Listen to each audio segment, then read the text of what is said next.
Being self-employed shouldn't make qualifying for a mortgage harder. It should actually make it easier. Most lenders treat self-employed people like financial mysteries, but the truth is, with the right documentation and strategy, your income can be even stronger than a W-2 employee's. If you don't understand how to present your self-employed income properly, you could get denied or approved for way less than you deserve, even if you earn more than most people do. I'm Andrew Russell, owner and founder of RCG Mortgage, and I work with thousands of self-employed clients, specializing in the entrepreneur, the solopreneur, ensuring that they can buy the home of their dreams with no snags. I just recently had the pleasure of working with a client named Sarah. Now, Sarah, unfortunately, didn't realize when you wake up in the morning and want to buy a house, you got to call RCG Mortgage. She actually reached out to the bank that she had all her money with, her checking savings, her business account, because it turns out Sarah was a newly formed, self-employed, freelance artist. She had started her own company. It was actually been open a little over 2 years, but it turns out, she was looking to buy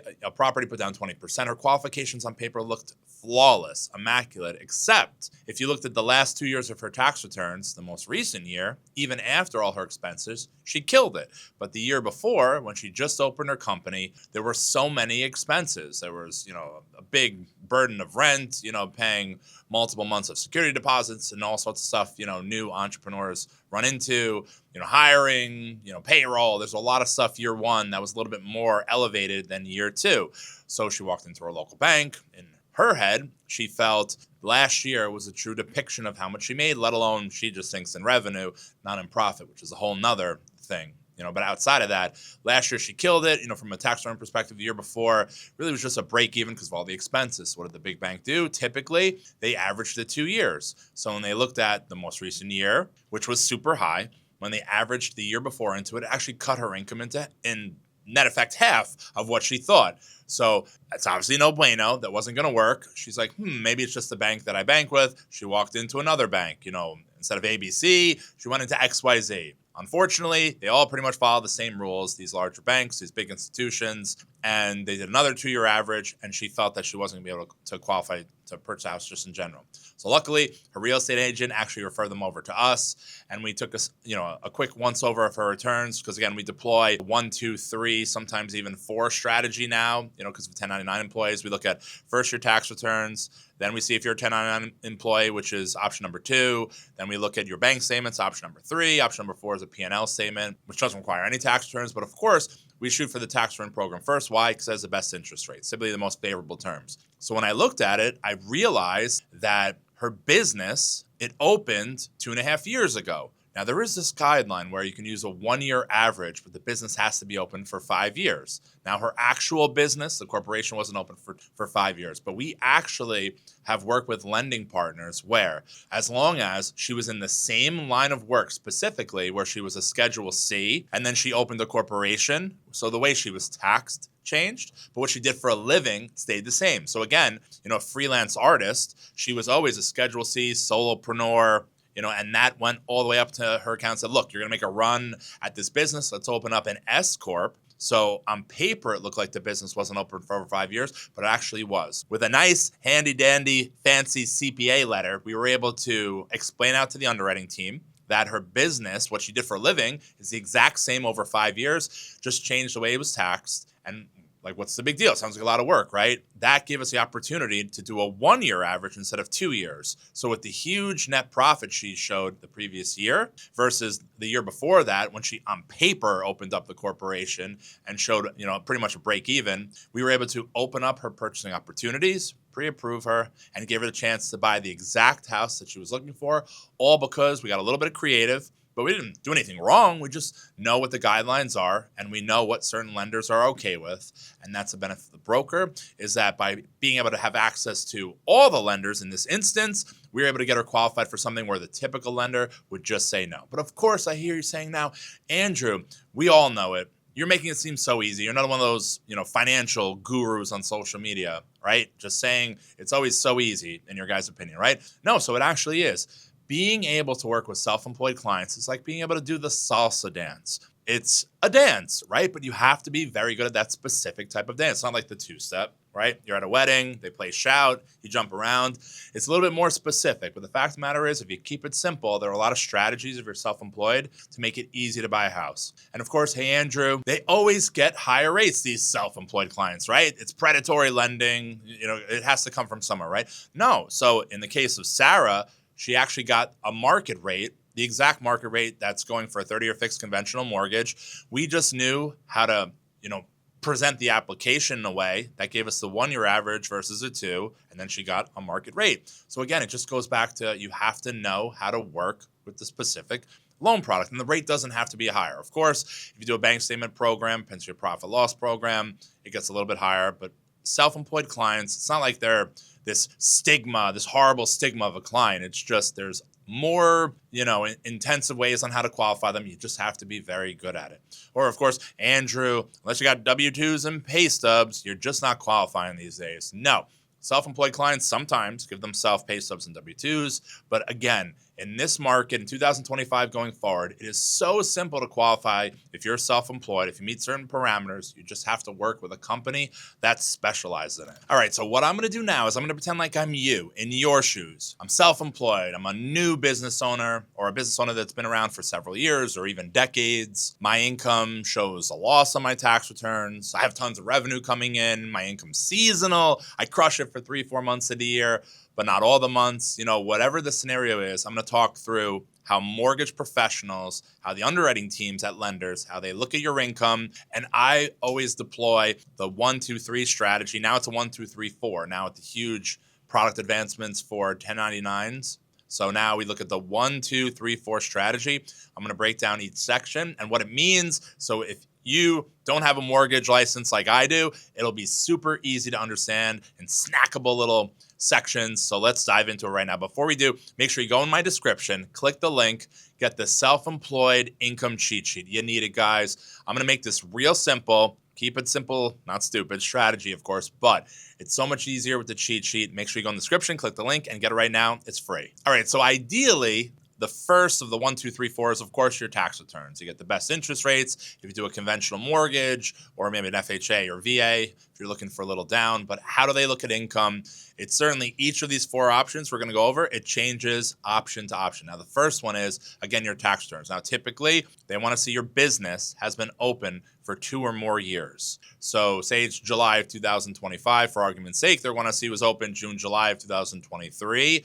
And that shows a 2-year history. Of course, on the negative side, your tax returns for 2023 might not be for the full year, so that won't show all that much of a profit, which could be problematic, but we'll talk more about that in a little bit. So all the different agency types for mortgages, looking at your tax returns, whether it's an FHA loan, a VA loan, a USDA loan, a conventional loan, Fannie Mae, Freddie Mac, right? It's so many people, they'll look at it a little bit different. So typically government mortgages, which is FHA, VA, USDA, they're going to look at a 2-year average. If it's not open for 2 years or more, the business, that's okay. Only if the previous line of work is the exact same as your current self-employed business and the income net is similar. So in other words, if you own a personal training business and you're first a personal trainer W-2, you get $100,000 for the year. It's a pretty decent trainer. And then you open up your own personal training institute. And then that year, your most recent first year of being in business, it's only open for a year or more. That's why you needed the previous line of work. So you show a net gain of 80,000 or 100,000 or maybe 70,000. At least it's similar and it didn't go up drastically. So they will allow a 2-year average in that case, averaging in the previous amount of income, believe it or not. But typically they want to see the businesses open at least for 2 years. Now, the only hack is on a conventional mortgage, if the business itself is open for 5 or more years, they will allow a 1-year average, which is cool. There's no gain by a 2-year average. If the income goes up, they're going to average it. So the most recent year, they're not doing that over 12 months. They're averaging the previous year, which was lower. It's only going to hurt you. If the income goes down, lenders get very nervous because there's no real way to assess self-employed income year to date, right? Even if you get P&Ls, balance sheets, it's not as specific and definitive as a tax return. So it's always cleaner to do a 1-year average. Now, what if your business went from a Schedule C to a corporation, or just the way it was tax changed? It's the same business. we do work with lending teams. It is allowed in the industry. It's a little bit of a gray area, and you have to make sure you pick the right lender or a broker company, which of course RCG is. But it is allowed to do a 1-year average, even if that corporation has been open for 5 years, but it's a little bit harder to get done. So again, tax returns is always your least line of resistance, where you can get a 1 or a 2-year average, depending on the loan type, government loans, FHA, VA, USDA, or a conventional mortgage. Typically, it has the best interest rates, but when you think of a tax return, you think of your revenue, I'm a business owner. You think of your business. What's my all-in revenue for the year? Call it $100 million. It's not the case yet, but say it's $100 million. Like, wow, my God, I'm making all this money. It's not that. It's the net profit. So just think of a tax return, whether it's Schedule C or it's, LLC taxes, an S Corp or a partnership, you get K1s. That's what we go off of. And it's always very, very, very typically, 99.99% typically, far less. So that's where self-employed clients have received troubles trying to buy houses or doing refinances, only because they're going to write off their expenses, which is allowed, depending on who the president is and tax codes and big, beautiful bills. A lot of stuff going on with taxes. But nonetheless, we go off of the net profit on the lending side, which sometimes can be a little bit problematic for home purchases and refinance applications, only because if you're self-employed, the whole benefit is you get to write off all your expenses, right? That's the whole amazing thing of it. So if you made $1 million in revenue and you write off $900,000 of viable legal expenses, you only pay tax on that $100,000. But of course, sometimes in a self-employed entrepreneur's head, they make $80,000 a month or $1 million a year, and we're only giving them credit for $8,000 a month. So it becomes problematic and they just don't qualify. So here comes option number 2.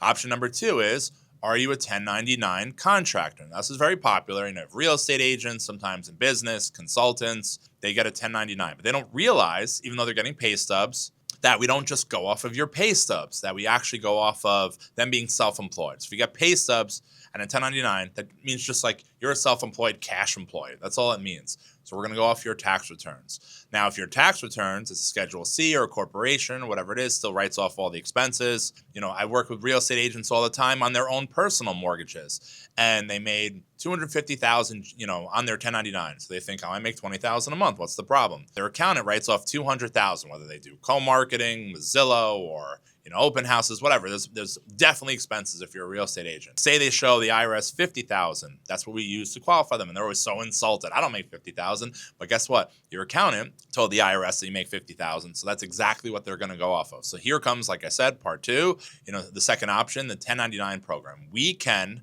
go off of the 1099, believe it or not, the face value. Say it's $250,000. They're going to look at what is it over the last 2 years? And we can go off 90% of that 250. So if you think about it, 25,000 off the top, which is 10%, that's 225. Going off 225 as a yearly income versus 50,000 off their tax returns. I mean, you're talking almost a 5x gain there, 4 to 5x gain. So that's become a very popular program. Again, you go from conventional to non-QM world, which is typically a higher down payment, might be 10, 15, typically even 20% as a down payment. Rates might be a little bit higher. But again, you go from being declined because you wrote off all your income, which was for years and years. Self-employed clients had difficulties. Now you're approved.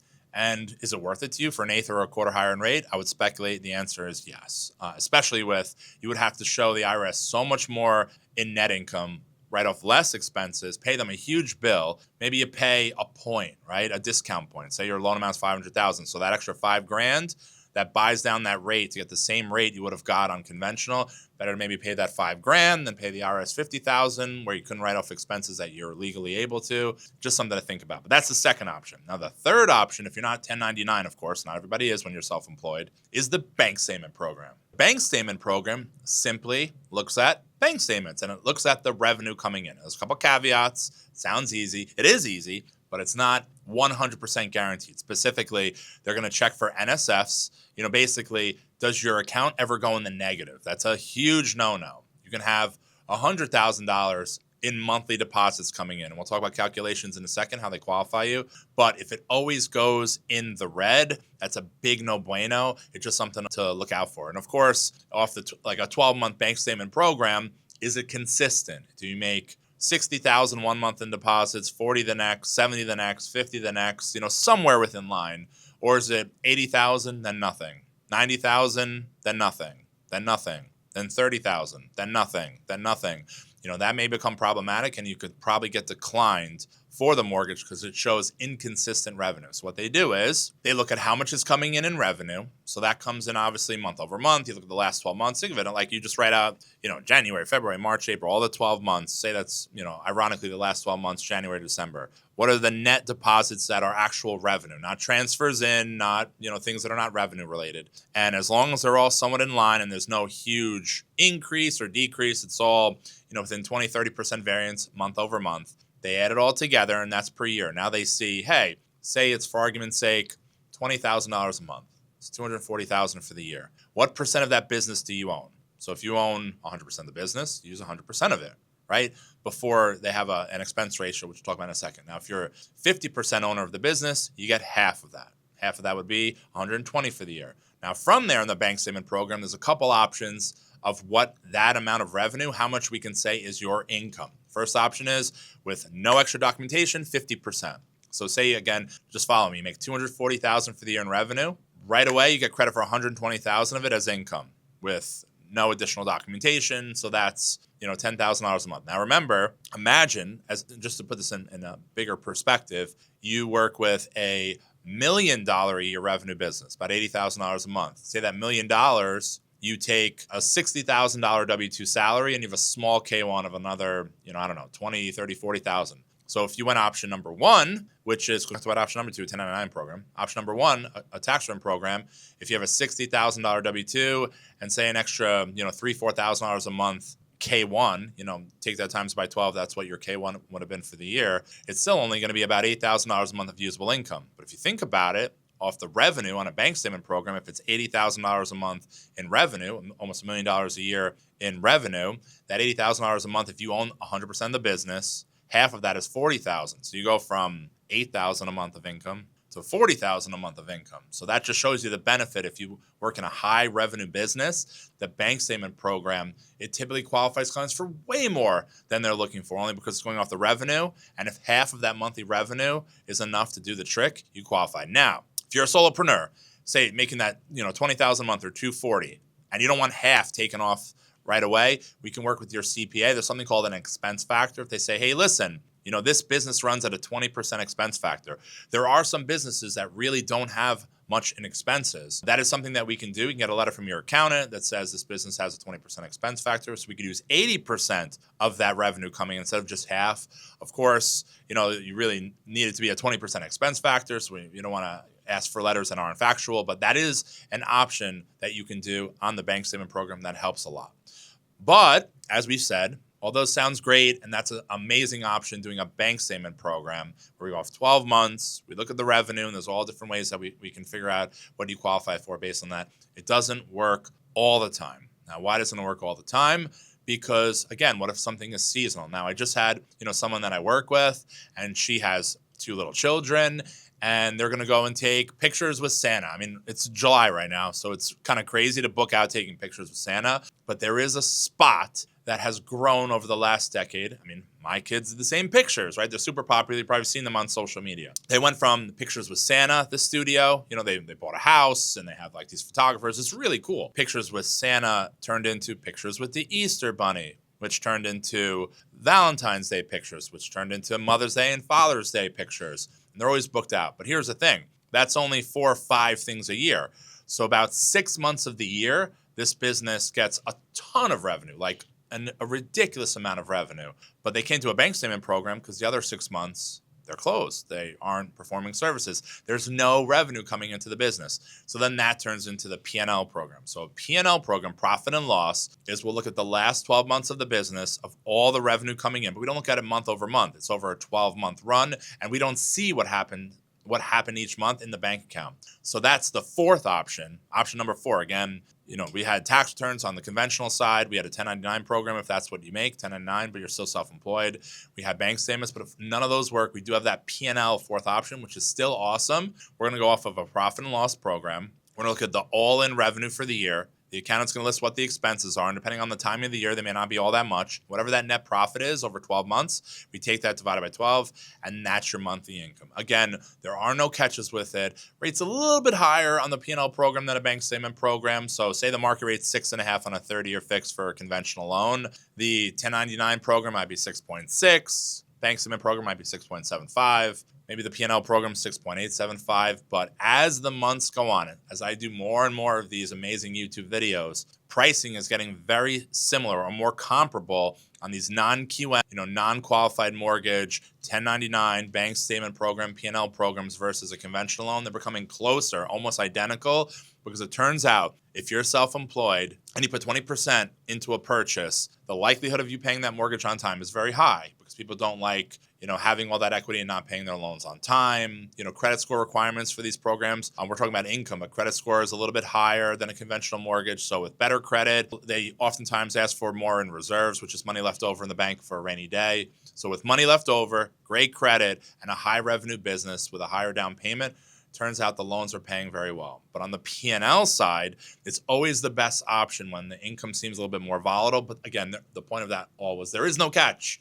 The rate is not all that much higher. It used to be if the going rate was 6.5, maybe the P&L's 8.5, 9.5, something that's a little bit higher, which of course, even though we're giving you the benefit of being able to purchase when you didn't have it, sometimes people just can't get past that psychologically, but at least now you know that the pricing is still smoking hot for these programs, even if you don't show us your tax return. So again, guys, there's a lot of stuff. Just make sure, go in that description, click the link, the self-employed cheat sheet. It's so important you download this. I geek out over being a girl dad and over being a mortgage professional working with self-employed clients. You may not. You might be an entrepreneur. You have a business. Maybe you're an influencer, or you have some kind of e-commerce.